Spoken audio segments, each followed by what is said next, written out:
See how my spring garden's going? No boundaries whatsoever. None. Good morning, everybody. Welcome back to Sandy Bottom Homestead. I hope you're having a really good morning. Yeah, if that's any signal of the way this spring's going to go, it's going to be interesting. But it is coming up on April, and this is everything that we're planting and harvesting for the month of April. And it's not a question of if, it's just a question of when we're going to plant some of these things. So this is the trickiest month of the year for me. The main part of the garden here, and it's, you know, you guys have seen the videos, it's doing really, really good. Super happy with the way it's going. But we've got to figure out the harvesting and planting schedule. And just while we're here, let's do a broccoli checkup. This is the same one from the last video. Boom, look at that.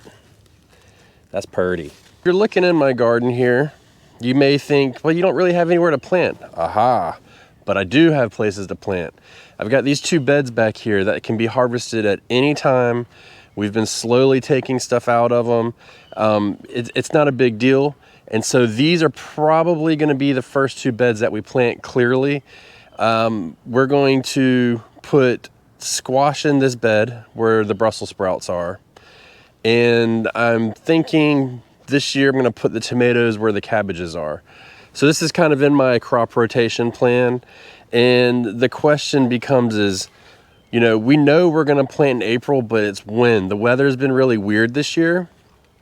It's been like, when I say weird for us, it's almost been an even temperature range because I'm in coastal North Carolina. So we've had like a true spring so far, but we've also had an early spring, and it worries me because I'm thinking there's one more frost in our future. I'll just have to look at it and see. I've looked for the next 10 days and I don't see that being the case. So that being said, we're probably gonna stick our tomatoes in the ground here in the next couple days. I'm really cautious about it.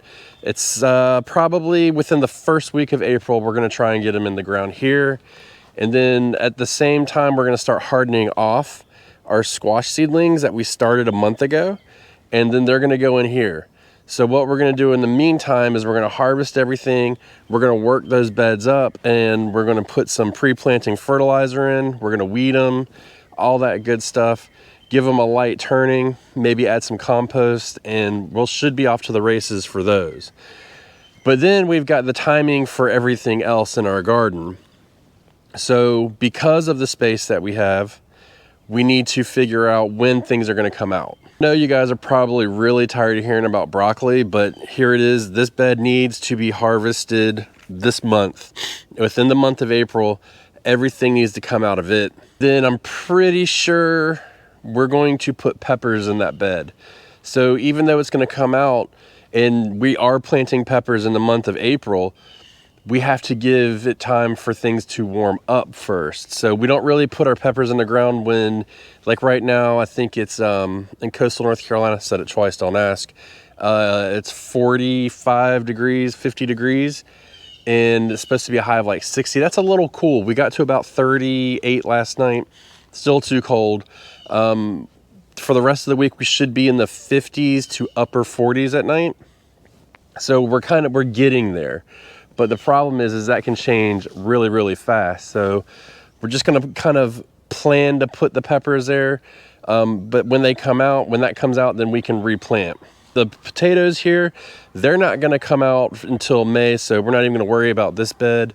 And then we've got this bed. So the lettuce and stuff is gonna come out probably within the month of April. We're eating it down now. I did my first harvest on it. I'll get more into that later in another video because I want to specifically talk about harvesting techniques. But these are all gonna come out, and then we have to wait on our rutabagas here, which if we look, they're starting to bulb up a little bit. So we're just gonna leave those in the ground. This is a tricky one. This will be corn. So we're gonna put corn in this bed, and we're gonna put corn in the middle of April. So in the middle of April, the corn will go in roughly, and that should kick off the corn season for us. Now, I'm a novice at growing corn. I've read about it ad nauseum. So only thing I can tell you about corn is not really it's from my failures and from what I've read, and I can document my experience. That's about it. I'm new to growing corn, but I'm excited to grow it. The onions, they won't come out for a while, so we're not even gonna worry about that bed. The cabbages and stuff, if it comes up and it gets real warm, so we've had temperatures in middle April get into 85-ish sometimes, but we still get those cool nights, so it's not quite time to worry about our sweet potatoes yet. We can actually probably give them maybe the last week of April. If we can get this bed empty, then they'll all come up. So that's kind of where we sit with that. Now we're going to come over here to the wild garden, and there's a couple beds that we're going to work on. So this is the bed that I just threw a bunch of old seeds in. Well, you can see I made the good decision by throwing old seeds in, because they're not really growing, and that's okay. This is also going to be a tomato bed. So we had tomatoes here last year, and now we're going to rotate them over one bed, which is good because now we can get an extra plant or two in here compared to what we had here. So that'll work out really good. We need to give it a good weeding and everything and get it going. And then this bed right here is just like some radishes and stuff. Again, not a real big deal. I think I'm going to plant, let's see, it's the month of April. So we can also get into some direct sowing at this point. So I may end up direct sowing bush beans there. And I would do that towards the middle of April, just because everything's still growing over there, and it's not really going to be harvestable, I don't think. But we're going to put that over there, and then the carrots will stay. We're also going to come over to these trellises, and this is the month where we do a lot of direct sowing. So we're going to come over here. Now, if you look, we've got peas on this side of the trellis, and we're going to leave those there. They're just starting to take off. It won't be long. Now, once they get to about knee high, they'll shoot up and start producing, so that'll be good. And then over here, on this trellis, we're actually not going to plant anything yet. We're going to wait, and we're going to put our Seminole pumpkin on here probably in May. So we're just going to wait there. This one here, we're going to plant either green beans. I can't decide if I want to do, let's see, I had pumpkins here last year, so I could do green beans or my black eyed peas, one of the two. And really, this 4-foot trellis right here will give us plenty of black eyed peas. I'd almost like to go a little bit higher, but the problem is I get tired of shelling them, so we probably won't do that. And then we're going to put green beans on this trellis, which we've left empty. So about the middle of April, we will start direct sowing our green beans on this trellis. And then we're going to come over here, and I actually do need to start these, but we're going to put cucumbers on this one. So this is the bed last year, the trellis that got mosaic virus. So we can't put our green beans here for a while. So we're just going to put them in here. We're going to put cucumbers in there and let them run for this year. See what happens. I've got 2 varieties I want to do. We're going to do I'm going to do my Boston pickling, and then I'm also going to do the straight 8 cucumbers that we're selling in our store. So if you want to help support this channel or the Backyard Gardens podcast, there's a link below to buy seeds that we started selling. All of them for this part of the season are all direct sowable seeds. Nothing needs to be started special. You can put them all right in the ground and get going. So if you guys want to check that out. And we just hit the 1 million downloads mark on our podcast. So if you use the code 1 million, spelled any way, numbers or letters, just no spaces, you get 10% off and a free packet of seeds. So check that out. And then this trellis back here, I like trellises if you can't tell. The peas are on it. They're starting to take off. I think I'm going to do cucumbers on this one as well. So, and the reason why I think I'm going to do cucumbers is just because I want to isolate cucumbers and be able to save the seed. So that should be enough space.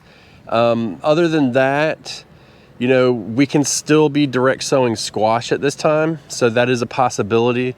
Squash will be even though we've got the plant started, I still have desi squash, which is like my favorite squash. If we can come to an agreement, we will be selling desi squash in the future, but I've got to find the seeds to where they're affordable. So it's like a nutty flavor. It's like it grows like a summer squash, but has the flavor almost of a butternut squash. So it's really good, and you get like small squashes about this size. So we're going to be direct sowing those, the zucchinis, and we'll also at the same time at the end of the month we're probably going to start another round of them to transplant when these all kind of give up and get gone. So we're kind of doing two things at once here. So there's a lot of still planting, and we're still going to continue seed starting. Now, where would I go? Where would this be if we didn't have a talk about the containers?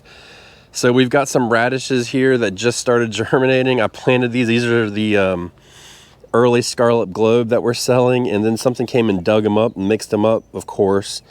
So we're just going to kind of deal with that, but these will be harvested in the month of April. These cabbages can be harvested whenever. They're about as big as they're going to get, I think. I didn't take good care of them, so they kind of got stressed. And actually, this one's going to bolt. Never had that happen either. So I kind of want to let this one run for a while and see what I get for seeds out of it. I've never had a cabbage bolt. So yeah, I think we're going to just let that one slide and see what happens. But these will all be, this one will be basil. Actually, two of these will probably be basil, big pots of basil, and we're doing that so the bees can feed off the basil. I did some reading last year after some witnessing that I saw from my bees bringing in pollen, and basil has the correct amount of proteins in it for the bees to use the pollen to make their brood and feed their eggs and stuff like that. So I want to do that to help them during the dearth, and we'll just let it go to bolt, harvest it as we need it. But that will help them with that. And if you want to follow bees, you can come see me on Sandy Bottom Bees. Slow start to the channel, but you know, not everybody's into bees. But that's where all of the detailed bee stuff will go. This pot right here in the front, that will be a tomato. I'm going to put probably a red snapper tomato in there. So those were kind of expensive, and I want to just kind of get as many of those as I can get. So we'll put a red snapper in that. And then this one will probably be a pepper that I want to isolate. So it'll probably be, I have to look at the peppers that I'm growing, and I got to make sure, I'm thinking it's going to probably be a peach pepper that I just want to isolate the pollen from it, and then I can save like true seed. So that's kind of like a different aspect to all this, but that is the plan so far. And then coming up here to the front, I know I'm going fast, but there's like a lot to do in a short amount of time. I have these containers here that I added this year. So we have this one and that one over there. They're both going to be treated the same way. And I don't know how long it's going to take them. I kind of just threw these in there, so I'm not overly concerned about getting a harvest off of them. But I'm probably going to actually put ace bush tomatoes in these. I'm thinking, or I may put an ace bush in that one and then another variety of that one. Those are determinate tomatoes, that they're determinate heirloom tomatoes, because I want, even though we grow hybrids, I do like to grow heirlooms, and I like the idea of it because I can save the seed. So I want to try and save seed from some of the tomatoes. And if one of these pots produces what I like, then I'll save the seed. And if it doesn't, then I'll just eat the tomatoes and toss the rest. So that won't be a huge deal. But we've also got flowers we're going to plant. So all of our flowers will be planted in April. We've got bachelor buttons, cosmos, asters, milkweed, echinacea, chamomile, rose campion, marigolds. And I'm planting marigolds not for the companion aspect, but because I like marigolds. So there is that aspect. And then that is it for flower. Coreopsis. So we're also going to put some coreopsis in different sections of the garden. If you were following me last year, you know that the goal for this area was to make it like a pollinator friendly garden. So we're going to continue to work on that. I know I haven't done a video on that in a while, but we will be doing that. And then in the other places across my yard, we'll be doing the same thing. I've got a bunch of zinnias that I'm going to just throw the seed out and pray to God that they grow. It's kind of how I like to do those. So we'll see if that works. And the way I'm going to do those, anything flower wise that I'm direct seeding this time of year, I time around a rainstorm. So we're supposed to get rain this Thursday. So that means Wednesday I will plant, and then it'll rain Thursday. With the cool weather, it should stay moist, and then I can come out if I have to and just hose it down every once in a while. But we will be getting our spring rains because March comes in like a lion and leaves like a lamb. And that's not really how it's working out. It came in like a lamb and leaving like a lion. So we're going to just kind of work our way around that. And then the final thing we're going to do, still got to do something with the greenhouse. So we're trying to get these to head up now. All these Caraflex cabbages, they don't form a round head, they form a pointy head, and so it looks as if they're getting into that direction. So hopefully they will come up, and then we can end up I think I'm going to put bush beans there. And the reason why I want to put bush beans there is because you see how the sun's coming in. Anything tall here will block out.